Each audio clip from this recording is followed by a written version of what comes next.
তো হচ্ছে গুরু ভাই পথখান ধর্ম ছাড়ো ধর্ম ধর্ম ছাড়ো ধর্ম ছাড়ো রে ধর্ম ছাড়ো রে ধর্ম করলে অভাব তোমার যাবে না রে যুগে তাই পথখান করবে গুরু ভাই আমার করে ভুল হবে হ্যাঁ পথখান করবে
টাকা পয়সা মূল্য ধর আরো সুন্দর নারী গুরু ভাই এই মর্দের লোক যদি টাকা থাকে এই সুন্দর নারী জোগাড় করতে সময় লাগবে তাই পথখান করতে গুরু ভাই আমার বলে ভুল হবে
হ্যাঁ গুরুদেব। সুন্দর কথা যদি মানুষ বুঝিবা পারে জ্ঞান যদি থাকে তাহলে ভালো হ্যাঁ। আর না বুঝলে কিছু কিছু করার নাই এই গুরুদেব। যে ধর্ম ছাড়ো ধর্ম ছাড়ো হ্যাঁ। ধর্ম ছাড়ো রে ধর্ম করতে গেলে অভাব ভাব তোমার যাবে না যাবে গুরুদেব। না তাই যত দূর সম্ভব ধর্ম ছাড়ো হ্যাঁ, হ্যাঁ। ও ধর্মে আসো আসো। তাহলে ভবিষ্যতে না লাভ থাকিবে। না খুব কথা তবে জঙ্গ মঙ্গ একটা কথা কি কথা গুরুদেব? গাড়ি পড়ে মা হ্যাঁ হ্যাঁ কোন কাছে সেই চারখানা গাড়ি পড়ে মা বল হ্যাঁ গুরুদেব। যে পাঠানো হচ্ছিল হ্যাঁ। সেই জায়গায় যাওয়ার কথা যায় পৌঁছাইছে তো হ্যাঁ গুরুদেব। কোনো ত্রুটি হয়নি। কোনো ত্রুটি হয়নি তো? না, না। কম হবে না। আরে শিষ্য টাকার বিশাল ঠাকুরে কারণ হ্যাঁ হ্যাঁ। বিশাল ঠাকুর অর্ডার করবে শিষ্য টাকা করবে না হ্যাঁ অবশ্যই গুরুদেব। তার জন্য তুমি বলছো বিশাল ঠাকুরের আশীর্বাদ সব সময় তোমার মাথায় প্রণাম গুরুদেব। কম হবে না হর হর মহাদেব।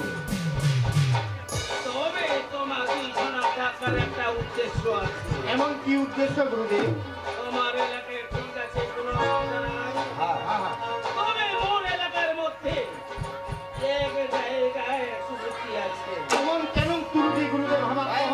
তার মধ্যে সেই কারবানের জায়গা আছে হ্যাঁ সেই জায়গার মধ্যে নৌতন করে এক 28 গোসাই তৈল যাবে আঠাই গোসাই গুরুদেব। হ্যাঁ হ্যাঁ হ্যাঁ সেই 28 গোসাই কি করতে জানে এমন কি কাজ করছে? প্রত্যেক গ্রামে গ্রামে যায় মানুষের কানে বস্ত্র দেয় হ্যাঁ হ্যাঁ। শিষ্য বানায় আর দক্ষিণা পায় সেই সুন্দর ঘর তাই তোমার কাছে একটাই কথা এমন কি কথা গুরুদেব? বর্তমানে এই সমাজে যত ধর্মবার হচ্ছে হ্যাঁ। ধর্মে মানেটাই চলেছে ব্যবসা ঠিক করে। আরে ধর্ম বলতে কি বস্তু আছে হ্যাঁ তাও বুঝা যেতে পারে। ধর্ম পথে গেলে মানুষ ভবিষ্যৎ অন্ধকার হ্যাঁ। কত ভুল ঝগড়া কষ্টের দিন যাপন করেছে আর অধর্মে আসলে সাথে সাথে না তাই তোমার দুইজনকার টাকার উদ্দেশ্য হ্যাঁ। যেই কোনো প্রকারে ছলে বলে করে কৌশলে চলে। ওই আখ্যান কোষায় চার তোমার আদেশ করো গুরুদেব। 28 গোসাইর মুন্ডটা তোমার চরণ দানে আমার ফিরাই দিব। তোর আদেশ সবসময় তোমার মাথার উপর সেই আশীর্বাদ আছে তবে হয়তো মানুষটা কোনোদিন দেখেননি না না। এই কাজে আসা তোমার কত বছর হল 50। 50 বছর হাজার শিখানোর কোনো দরকার না মানুষের চেহারা দেখে বুঝবা পারবে কোথায় টাকায় তবে একটা কথা কি কথা গুরুদেব? মৃত্যু অবস্থা নয় চিন্তা অবস্থায় এইখানে তো অসুবিধা গুরুদেব। কি অসুবিধা আমার দেখিলেই তো একখানে কাটিয়া মাথাটা তোর চরণ দানে ফিরাই দিব। মৃত্যু অবস্থায় যদি ওই মুন্ডরা মোর পায়ে ফেলা দেন হ্যাঁ। তাহলে এই বিশালের আমরা শান্তি হবা না হবা তোমার চিন্তা অবস্থা আনিবেন ওই দেখতে হবে কারণ ওই প্রতিজ্ঞা করেছিল হ্যাঁ হ্যাঁ। ওই 28 গোসাইয়ের মুন্ডরা যতদিন না পর্যন্ত কাটে টুকরা টুকরা করে ছাড় দিবা না পাবো ততদিন না পর্যন্ত এই বিশালের আপনার শান্তি পারিবেন তো পারিব গুরুদেব। কথা দিলেন হ্যাঁ কথা দিল। তাহলে আমি নিশ্চিন্ত নিশ্চিন্ত। তাহলে এবার তোমার আগে যাও তোমার পিছনে পিছনে মই আছো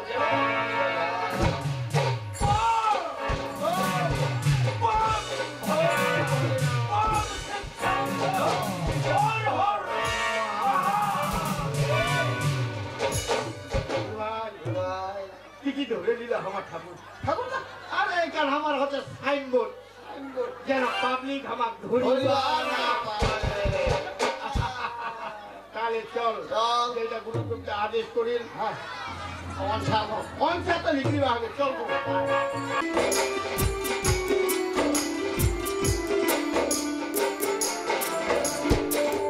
যে জন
কি সুন্দর ওম শঙ্কর হর হর মহাদেব হরি ভক্ত সকল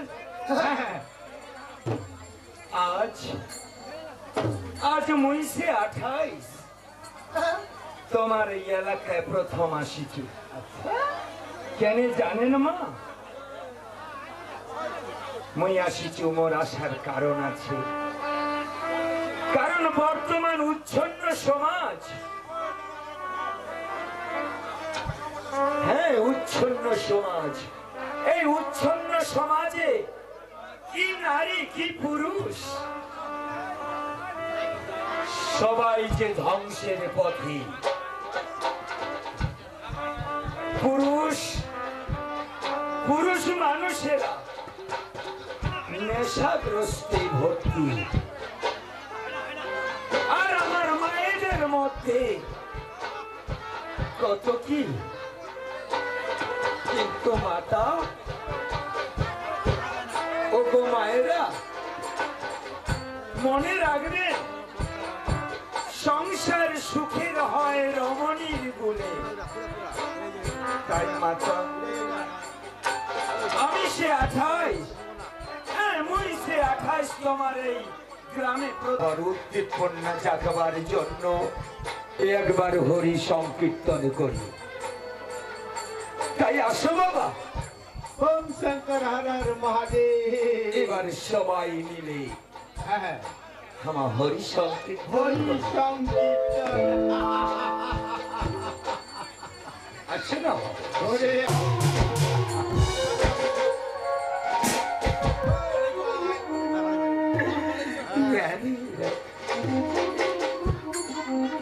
ওরে বাবা হ্যালো শোনো এই গুরুর বস্তু হ্যাঁ না, এ যে মত মদ